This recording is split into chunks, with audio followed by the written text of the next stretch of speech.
Bonjour à tous, dans cette nouvelle vidéo, aujourd'hui je vais vous donner 5 conseils pour passer les 1000 Elo sur Chess.com et on commence directement avec le premier conseil, c'est de faire tout bien. En fait c'est juste de ne pas faire de faute parce qu'en dessous les moins de 1000 Elo, vous ne faites pas de faute, vous gagnez la partie. Donc déjà on applique les 3 grands conseils de l'ouverture. Donc E4, E5, cavalier F3, cavalier C6 et fou C4. Donc là c'est l'italienne, ok. Ça se développe, vous développez juste comme ça à chaque partie. Là, l'adversaire, les noirs, je les ai fait bien jouer. Mais normalement, les noirs ne jouent pas aussi bien en dessous de 1000 Elo. Donc là, fou G5, petit roc, on met le roi à l'abri, on occupe le centre ici. On a développé toutes les pièces. Bon, pour les noirs, ça va arriver. Petit roc, on a mis le roi à l'abri. Bim, bim, ça se chamaille un peu dans la bataille. Et on arrive à cette situation, à cette position où en fait... tout est parfait, la barre est presque à égalité, ça n'a pas changé grand chose quoi. Et tout est égalité. On a développé les pièces. Donc vous voyez que là il n'y a que la dame qui n'est pas développée, mais on peut la développer au prochain coup en C2. On contrôle le centre pour les deux côtés.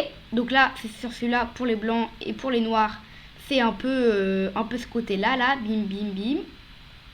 Et les noirs et les blancs ont tous les deux mis le roi à l'abri. Vous voyez que là, il est très à l'abri, il n'y a aucun piège. Donc franchement, vous jouez comme ça dans vos parties, mais juste faites pas d'erreur.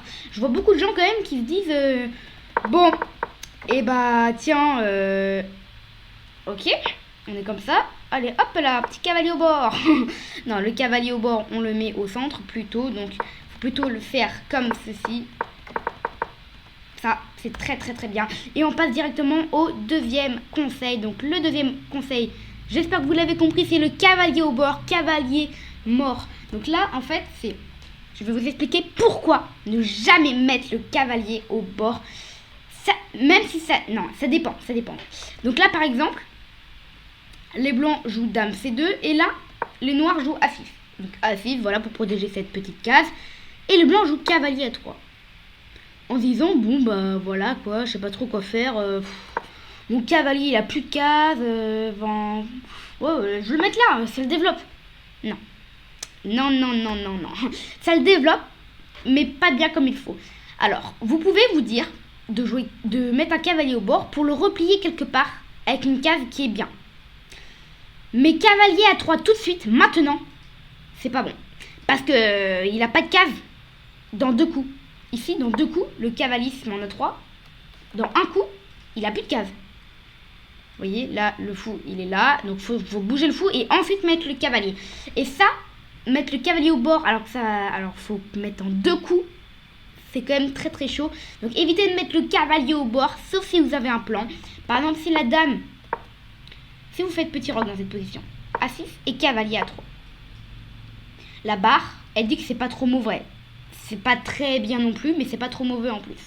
Parce que vous avez la case C2 au prochain tour. Mais là, si vous mettez directement ici la dame, donc tac, tac, tac, dame C2, suivi de A6 et cavalier A3, là, l'ordinateur, il aime pas. Il passe de 0.4, 0.15, 0.5 à plus 1 pour les noirs. Donc c'est quand même très, très, très mauvais. Cavalier B3, cavalier A3. Surtout qu'il y a même fou prend dans les barrages. Fou prend, pion prend, et vous doublez les pions.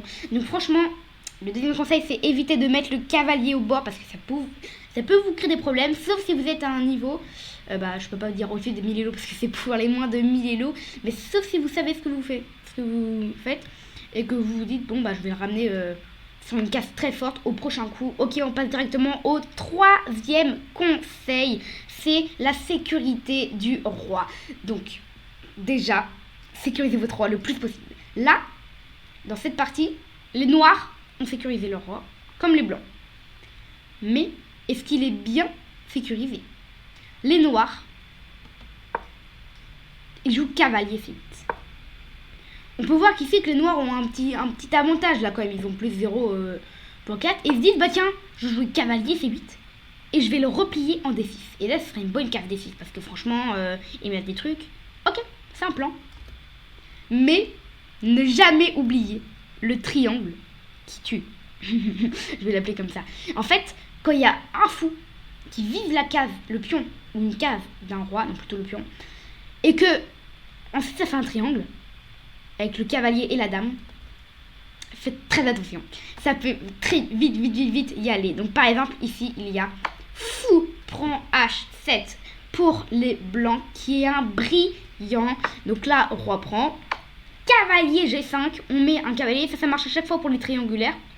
Quand il y a un triangle, bah, vous pouvez le faire à chaque fois. Bim, bim. Il faut que ce soit un cavalier, un fou là et une dame là. Il faut juste pas que, par exemple, là, s'il y a un fou là, bah, vous êtes un peu loin parce qu'il pourra prendre. Vous voyez, donc il faut faire quand même attention. Donc là, s'il joue roi G6, vous ramenez la dame en G4. Parfait. Dame D3 aussi, ça marche. Donc, dame D3, c'est peut-être même mieux. Dame D3, c'est meilleur. Non, dame G4. Dame G4, meilleur coup. Vous mettez un vis-à-vis. Très dangereux. Si le roi s'en va, ça va très mal partir. Par exemple, là, bim, on ramène la tour, coupe le roi. Et ça peut très mal finir. Donc, normalement, le roi. Alors, s'il se met en haut, bien sûr, on continue par dame H5, échec et mat. Et mais s'il se met dans la dernière case, qui est en G8, et bien ici, vous jouez dame H5. Dame H5, menace imparable. Il n'y a qu'un seul coup pour parer, c'est dame prend. Au prochain coup ici, il y a échec et mat. Obligé de parer, c'est dame prend. C'est ça qui est magnifique, c'est qu'on a sacrifié un fou pour finalement il fait de mater, et après fou prend, et après bah, c'est gratuit, après, hein. Après on est totalement gagnant. Et sans la dame, ça aurait été échec et mat, hein. On avait la dame, ça aurait été mat imparable, impossible, genre la dame elle serait elle aurait été ici la dame en B8. Je vous aurais dit, ça aurait complètement changé la donne, ça aurait été mat imparable ici pour les blancs. Ok, on passe directement au quatrième conseil qui est aussi en rapport de sécurité du roi, mais d'une autre façon, on va dire. Donc là, les noirs sont gagnants à plus 1.1 et ils se disent, tiens, on va ramener la dame en E7 et ici on va attaquer 2 fois le pion, parce que le pion quand même, j'ai envie de l'attaquer. Je veux menacer fou prend, dame prend et ensuite cavalier prend. Des petits trucs du genre, j'aime bien, sauf que ils ont complètement oublié E5. Excellent coup. Très bon coup. E5, attaque le cavalier.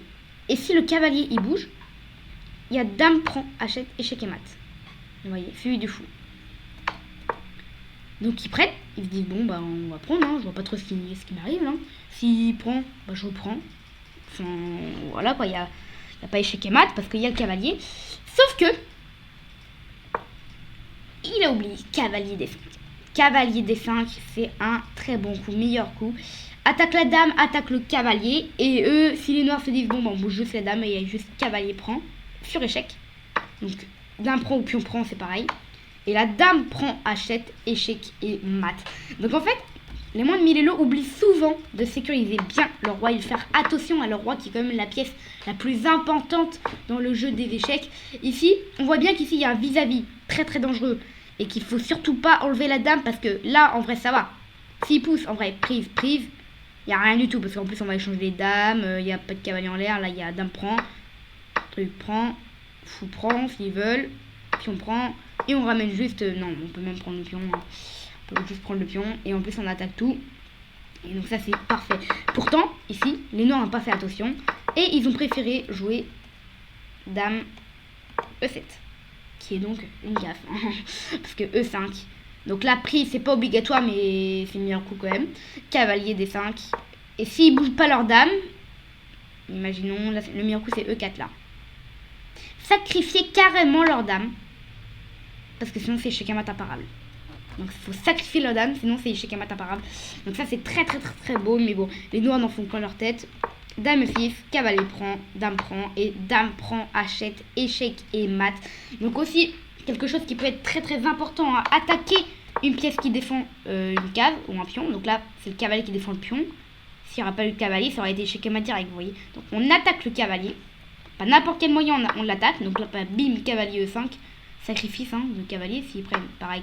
Dame prend achète échec et mat.